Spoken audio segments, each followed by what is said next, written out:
आज की science class में हम जानेंगे एक्सट्रैक्शन ऑफ मेटल्स, धातुओं का निष्कर्षण। ये एक बहुत इंपॉर्टेंट क्लास है।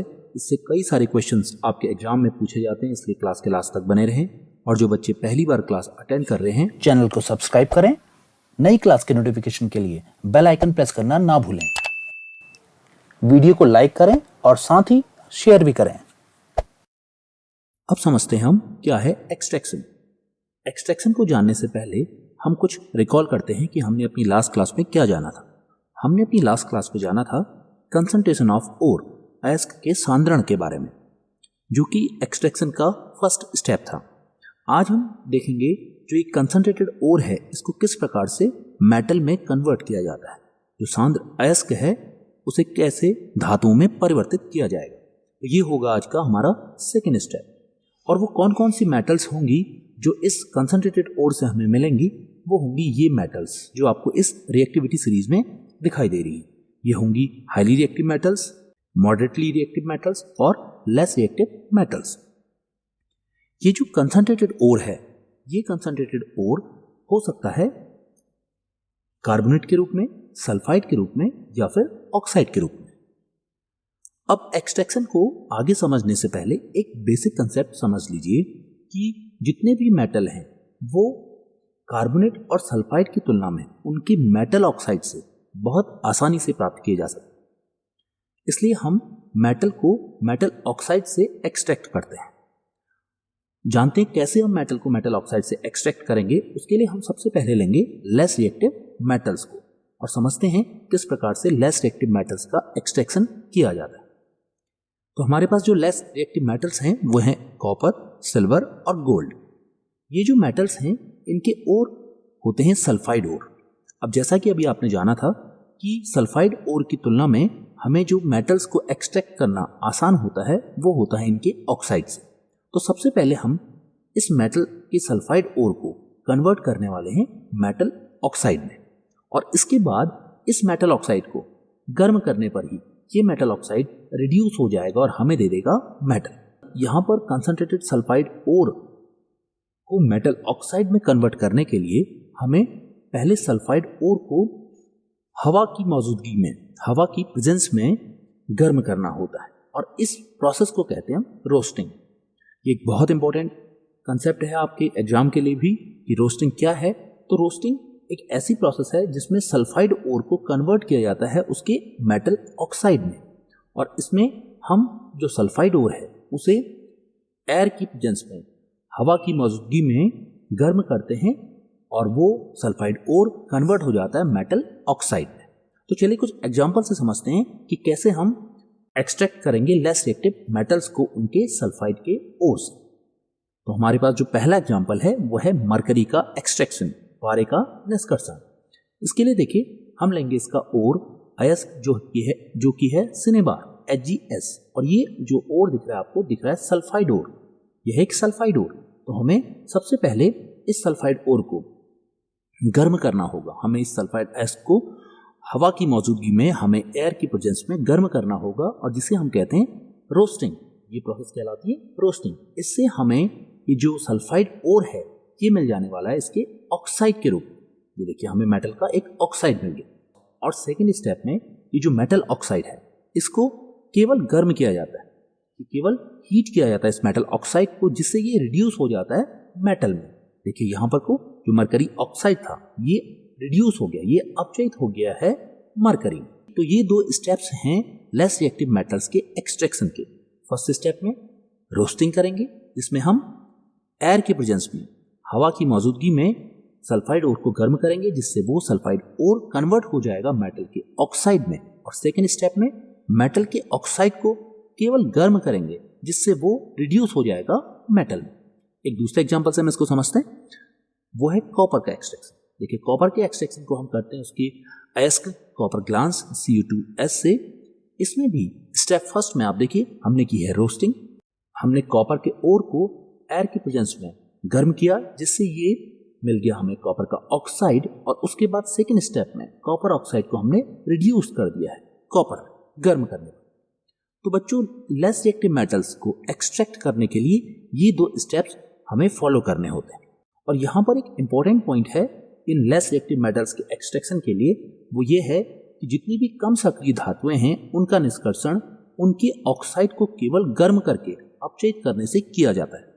ये देखिए यहाँ पर को जितनी भी जो लेस रिएक्टिव मेटल्स होंगी उनके जो ऑक्साइड्स हैं इनको रिड्यूस किया जाता है केवल इनको हीट करने से, इनको केवल गर्म करने से ही इनका रिडक्शन हो जाता है, जिससे हमें मिल जाती है मेटल। तो ये तो बात थी लेस रिएक्टिव मेटल्स की जिसमें हमने फॉलो की ये दो स्टेप्स। चलिए अब समझते हैं क्या होगा अगर हम ले लें मॉडरेटली रिएक्टिव मेटल्स को, जो मध्यम सक्रिय धातुएं हैं। इनके एग्जांपल्स आपको ये दिख रहे हैं।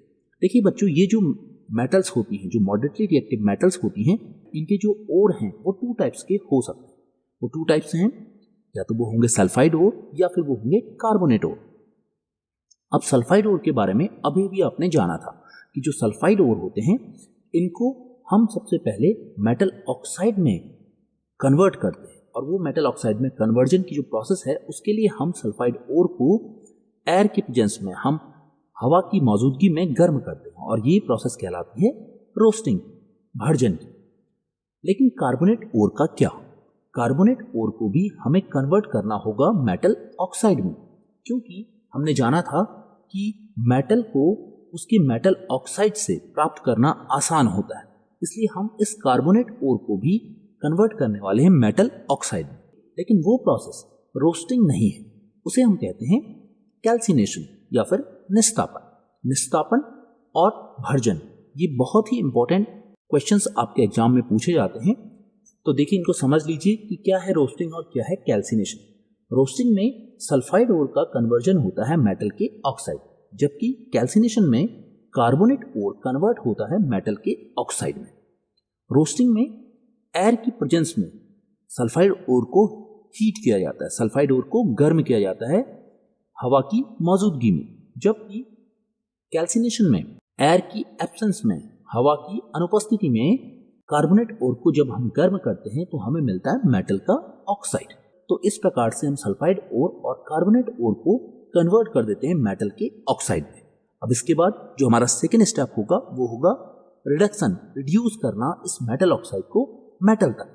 तो हम इस मेटल ऑक्साइड को जब रिड्यूस करने की बात कर रहे हैं तो यहाँ पर को जो मॉडरेटली रिएक्टिव मेटल्स हैं, जो मध्यम अभिक्रियाशील धातुएं हैं, इन्हें केवल गर्म करके ही रिड्यूस नहीं किया जा सकता।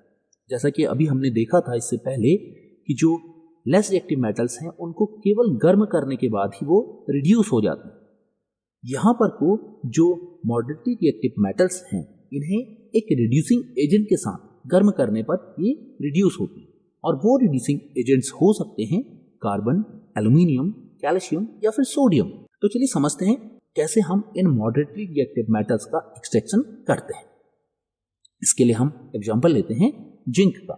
जिंक के ओर का नाम है कैलामाइन, ZnCO3, और आप देख रहे हैं ये कार्बोनेट है। अब कार्बोनेट है तो हमें इसको सबसे पहले कन्वर्ट करना होगा मेटल के ऑक्साइड में, और वो जो प्रोसेस है वो कहलाती है कैल्सिनेशन, निस्तापन। इसके लिए हमें इस कार्बोनेट ओर को गर्म करना होगा। हम इसे जब गर्म करते हैं ये प्रोसेस कहलाती है कैल्सिनेशन की। इसके बाद कार्बोनेट ओर कन्वर्ट हो जाता है मेटल के ऑक्साइड में। देखिए ये बन गया मेटल का ऑक्साइड। और इसके बाद जो हमारा सेकेंड स्टेप होने वाला है उसमें हम इस मेटल ऑक्साइड को रिड्यूस करने वाले हैं मेटल तक। और कैसे करेंगे? हम इस सेकेंड स्टेप में केवल इसे गर्म करके ही रिड्यूस नहीं कर सकते।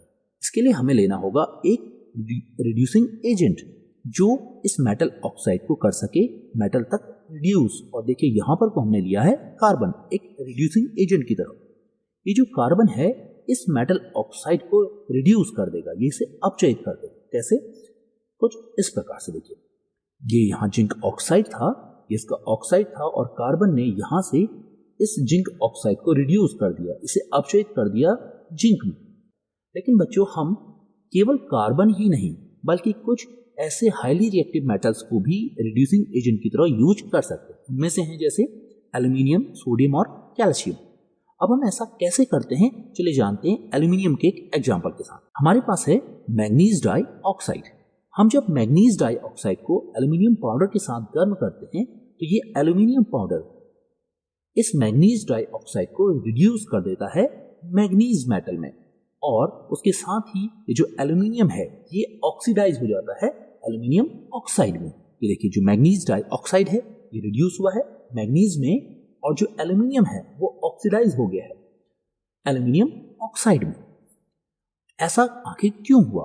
देखिए ये जो हाईली रिएक्टिव मेटल्स हैं ये अपने से लेस रिएक्टिव मेटल्स को डिस्प्लेस कर देते हैं। ऐसा आपने आपके केमिस्ट्री के पहले चैप्टर में भी एक रिएक्शन पढ़ी है, डिस्प्लेसमेंट रिएक्शन, विस्थापन अभिक्रिया। वहां आपने जाना था जो हाईली रिएक्टिव मेटल्स होते हैं वो अपने से लेस रिएक्टिव मेटल्स को डिस्प्लेस कर देते हैं। तो यहां भी देखिए एल्यूमिनियम ने मैग्नीज को डिस्प्लेस कर दिया, और यहां हम कह सकते हैं कि मैग्नीज डाइऑक्साइड रिड्यूस हो गया है मैग्नीज में। ये जो रिएक्शन है बच्चों, इसकी एक और स्पेशलिटी है कि इस रिएक्शन के बाद बहुत एक्सेस अमाउंट में हीट निकलती है, बहुत अधिक मात्रा में ऊष्मा निकलती है, और ये ऊष्मा, ये हीट इतनी ज्यादा होती है जिससे कि ये जो मिलने वाला मेटल है ये हमें मिलता है पिघली हुई अवस्था में, लिक्विड स्टेट। देखिए मैग्नीज जो है वो है पिघली हुई अवस्था में। एक और एग्जांपल से हम इसको समझते हैं। देखिए हमने लिया है आयरन का ऑक्साइड और इसे हमने गर्म किया है एल्यूमिनियम पाउडर के साथ। यहां पर भी एल्यूमिनियम इस आयरन को कर देने वाला है डिस्प्लेस, या हम कहें कि जो आयरन ऑक्साइड है ये रिड्यूस हो जाने वाला है आयरन में। और यहां पर भी आप देख रहे हैं यहां पर भी निकलती है हीट, और ये हीट होती है बहुत ही अधिक। इसलिए ये जो रिएक्शंस होती हैं बच्चों ये कहलाती हैं हाईली एक्सोथर्मिक रिएक्शंस। ये बहुत ही उच्च ऊष्माक्षेपी अभिक्रियाएं होती हैं। इन रिएक्शंस के बाद इतनी ज्यादा हीट निकलती है जिससे कि ये जो मेटल्स होते हैं ये पिघल जाते हैं, ये मेल्ट हो जाते हैं, और ये मिल जाते हैं हमें लिक्विड स्टेट में। इसलिए हम इन रिएक्शंस का यूज करते हैं रेलवे ट्रैक्स को जोड़ने के लिए, या फिर मशीन के पार्ट्स में अगर क्रैक आ जाए तो वहां पर को हम उन्हें जोड़ने के लिए इस रिएक्शन का यूज करते हैं। और ये रिएक्शन कहलाती है थर्मिट रिएक्शन। ये एक बहुत इंपॉर्टेंट रिएक्शन है बच्चों, आपके एग्जाम में कई बार पूछी जाती है, इसलिए आप इसके एग्जांपल्स और इस रिएक्शन को अच्छे से समझ लें। अगर हम शॉर्ट में बात करें तो थर्मिट रिएक्शन एक ऐसी रिएक्शन है जिसमें जो एल्यूमिनियम का पाउडर है उसे एक रिड्यूसिंग एजेंट की तरह यूज किया जाता है, जिससे कि एक्सेस अमाउंट में हीट निकलती है, जिससे कि अधिक मात्रा में ऊष्मा निकलती है, और ये ऊष्मा इतनी ज्यादा होती है जो कि मिलने वाले मेटल को भी पिघला देती है। तो ये तो बात थी थर्मिट रिएक्शन की, जो कि हमने यूज की मॉडरेटली रिएक्टिव मेटल्स के लिए। तो अब जानते हैं क्या जो रिएक्टिविटी सीरीज में सबसे ऊपर की मेटल्स जो हाईली रिएक्टिव मेटल्स हैं, क्या उनका एक्सट्रैक्शन भी लेस रिएक्टिव मेटल्स और मॉडरेटली रिएक्टिव मेटल्स की तरह ही होता है या फिर नहीं होता? तो देखिए ये है हमारे पास हाईली रिएक्टिव मेटल्स के कुछ एग्जांपल्स। बच्चों ये जो मेटल्स आपको दिख रहे हैं इनकी एक स्पेशलिटी है कि इनका अट्रैक्शन ऑक्सीजन के साथ बहुत अधिक होता है। इनकी जो एफिनिटी है, इनकी बंधुता करने की जो क्षमता है वो ऑक्सीजन के साथ बहुत अधिक होती है, जिससे ये जो मेटल के ऑक्साइड्स बनाते हैं वो बहुत ही स्टेबल होते हैं। ये इतने स्टेबल होते हैं कि इन मेटल ऑक्साइड को कार्बन के साथ हीट करके रिड्यूस नहीं किया जा सकता। तो हम इन्हें कार्बन के साथ हीट करके रिड्यूस नहीं कर सकते। तो आखिर इनका हम एक्सट्रैक्शन फिर करें कैसे? इनके एक्सट्रैक्शन के लिए बच्चों हम इनके जो क्लोराइड्स और ऑक्साइड्स होते हैं उनका करते हैं इलेक्ट्रोलिटिक रिडक्शन, उनका करते हैं विद्युत अपघटन, और इस विद्युत अपघटन से हमें मिल जाते हैं मेटल्स। लेकिन यहाँ पर एक की पॉइंट है जो समझना है आपको, कि जो क्लोराइड्स होंगे या फिर ऑक्साइड्स होंगे ये होंगे इनकी पिघली हुई अवस्था में, ये इनकी मॉल्टन स्टेट में होंगे। हमें क्लोराइड्स और या फिर इनके ऑक्साइड्स को लेना होगा इनकी पिघली हुई अवस्था में, गलित अवस्था में लेना होगा। क्यों लेना होगा इसको हम समझते हैं। देखिए यहां पर को हमारे पास एक सेटअप है इलेक्ट्रोलिटिक रिडक्शन का, विद्युत अपघटन का। इसमें देखिए हमारे पास है दो इलेक्ट्रोड्स, और यहां पर को जो आपको दिख रहा है ये है मॉल्टन सोडियम क्लोराइड, ये है पिघला हुआ सोडियम क्लोराइड, क्योंकि हम यहां पर एक्सट्रैक्ट करने वाले हैं सोडियम को। अब हमने यहां पर को पिघला हुआ या मॉल्टन सोडियम क्लोराइड क्यों लिया है? क्योंकि बच्चों जो पिघला हुआ जो मॉल्टन सोडियम क्लोराइड है इसमें इसके जो आयंस हैं वो फ्री हो जाते हैं, इसलिए हम यहां लेते हैं मॉल्टन सोडियम क्लोराइड। अब क्या होगा जब हम इस सर्किट को ऑन कर दें? देखिए जैसे हम इस सर्किट को ऑन करते हैं तो जो ये आयंस हैं ये कुछ इस प्रकार से कैथोड की ओर को पॉजिटिव आयंस आने लग जाएंगे और जो एनोड है उसकी ओर को नेगेटिव आयंस मूव करते हैं। इस प्रकार से जो ये रिएक्शन है वो कुछ ऐसी होती है। देखिए सोडियम क्लोराइड का जब हम इलेक्ट्रोलिसिस करते हैं, जब इसका हम विद्युत अपघटन करते हैं, तो जो सोडियम है कहां पर को कैथोड पर, और इसके साथ ही हमें मिल जाती है क्लोरीन। अब यहाँ पर को बच्चों ये इलेक्ट्रोलिटिक रिडक्शन क्यों कहलाता है? देखिए यहाँ पर इलेक्ट्रॉन्स का क्या हो रहा है समझते हैं हम उसको। देखिए यहाँ पर जो ऋण आवेशित जो हमारा टर्मिनल है, जो नेगेटिव टर्मिनल है हमारा, इस पर यहाँ पर को जो सोडियम है वो इलेक्ट्रॉन्स ले रहा है और ये हो रहा है रिड्यूस। देखिए ये क्या हो रहा है? रिड्यूस हो जा रहा है। इलेक्ट्रॉन्स ग्रहण करना कहलाता है रिडक्शन, अपचयन कहलाता है। और इसके साथ ही अगर हम एनोड की बात करें, पॉजिटिव टर्मिनल की अगर हम बात करें, तो यहां पर को देखिए एनोड पर क्लोरीन जो है वो इलेक्ट्रॉन्स को दे रहा है, जिससे कि ये हो रहा है ऑक्सीडाइज। तो ये घटना घट रही है इन दोनों टर्मिनल्स पर, कैथोड पर और एनोड पर। कैथोड पर इलेक्ट्रॉन्स को लगातार लिया जा रहा है, जिससे यहां पर हो रहा है रिडक्शन, और एनोड पर इलेक्ट्रॉन्स को लगातार त्यागा जा रहा है, जिससे यहां पर को हो रहा है ऑक्सीडेशन। एक दूसरे एग्जांपल से हम इसको समझते हैं, जहां पर को हमने लिया है एल्यूमिनियम का ऑक्साइड। देखिए हमने मोल्टन एल्यूमिनियम ऑक्साइड लिया है, और यहां पर भी देखिए हमने जैसे ही स्विच ऑन करा तो फिर से वैसे ही आपके जो आयंस हैं वो कैथोड और एनोड की ओर को बढ़े, और यहां पर को जो रिएक्शन हुई वो कुछ इस प्रकार की होगी। वो है देखिए एल्यूमिनियम ऑक्साइड का जब हमने इलेक्ट्रोलिसिस किया तो हमें मिल गया एल्यूमिनियम मेटल और ऑक्सीजन। और अगर हम इनके इलेक्ट्रोड्स की बात करें तो इनके इलेक्ट्रोड्स पर, कैथोड पर जो एल्यूमिनियम है वो इलेक्ट्रॉन्स को प्राप्त कर रहा है, वो इलेक्ट्रॉन्स को ले रहा है, जिससे कि ये हो जा रहा है रिड्यूस। और अगर हम बात करें एनोड की तो यहां पर को जो ऑक्सीजन है वो इलेक्ट्रॉन्स त्याग रही है, जिससे ये हो जा रही है ऑक्सीडाइज। तो कुछ इस प्रकार से हम जो हाईली रिएक्टिव मेटल्स हैं उनका इलेक्ट्रोलिटिक रिडक्शन से एक्सट्रैक्शन करते हैं। हम विद्युत अपघटन द्वारा जो उच्च अभिक्रियाशील धातुएं हैं उनका निष्कर्षण करते हैं। आज हमने एक्सट्रैक्शन के बारे में क्या क्या जाना उसे हम समझते हैं एक चार्ट के द्वारा। देखिए हमने देखा कि हमें सबसे पहले माइनिंग के बाद मिले थे ओर, जिनको हमने कंसंट्रेटेड ओर में कन्वर्ट किया, और वो कंसंट्रेटेड ओर हो सकते हैं 3 टाइप्स के। वो कौन कौन से टाइप्स हैं? हाईली रिएक्टिव मेटल्स के concentrated ore, moderately reactive metals के कंसंट्रेटेड ओर, और लेस रिएक्टिव मेटल्स के कंसंट्रेटेड ओर। इसके बाद आपने इन कंसंट्रेटेड ओर को, जो हाईली रिएक्टिव कंसंट्रेटेड ओर था, उसका इलेक्ट्रोलिटिक रिडक्शन करा, आपने विद्युत अपघटनीय अपचयन करा, और जिससे आपको मिल गई प्योर मेटल्स। ऐसे ही आपने जो मॉडरेटली रिएक्टिव मेटल्स थी, जो मध्यम अभिक्रियाशील धातुएं थी, उनकी पहले आपने की रोस्टिंग और फिर कैल्सिनेशन के द्वारा आपने उनको बदला मेटल के ऑक्साइड में, और उसके बाद इन मेटल ऑक्साइड को करा आपने रिड्यूस, अपचयित। देखिए फिर से आपने इनका अपचयन करा, जिससे आपको मिल गई इम्प्योर मेटल्स। और ठीक ऐसे ही जो लेस रिएक्टिव मेटल्स थी उनके सल्फाइड ओर का आपने किया पहले रोस्टिंग, फिर आपको मिले उनके मेटल के ऑक्साइड, और फिर आपने उनको किया रिड्यूस, अपचयित किया, जिससे आपको मिले थे इम्प्योर मेटल्स। देखिए यहाँ पर को अब तक जो आपकी कॉमन बात सामने आ रही है वो ये है कि हम इस पूरी प्रोसेस में लास्ट में रिड्यूस कर रहे हैं, ऑक्साइड को रिड्यूस कर रहे हैं, अपचयित कर रहे हैं। तो हम कह सकते हैं कि जो एक्सट्रैक्शन की प्रोसेस है उसमें हम मेटल के ऑक्साइड को रिड्यूस करते हैं। यहाँ देखिए लिखा है कि निष्कर्षण धातुओं के अयस्क में उपस्थित धातुओं के यौगिक को अपचयित करने की एक प्रक्रिया है। एक्सट्रैक्शन एक ऐसी प्रोसेस है जिसमें हम कंसंट्रेटेड ओर को रिड्यूस करते हैं। तो ये तो हो गया रिडक्शन। इस रिडक्शन के बाद, इस अपचयन के बाद जो आपको मेटल्स मिली हैं वो अभी भी इम्प्योर मेटल्स मिली। इसका मीनिंग ये हुआ कि आपको इन इम्प्योर मेटल्स को अभी प्योर मेटल्स में बदलने की जरूरत है, और इसके लिए हमें बढ़ना होगा हमारे थर्ड स्टेप, जिसे हम जानेंगे बच्चों अपनी नेक्स्ट क्लास में, जो कि होगा रिफाइनिंग ऑफ मेटल्स। चलिए आज आपने क्या क्या सीखा इसको एक क्विज से हम क्लियर कर लेते हैं। तो आज के लिए आपके जो क्वेश्चंस हैं वो रहे ये।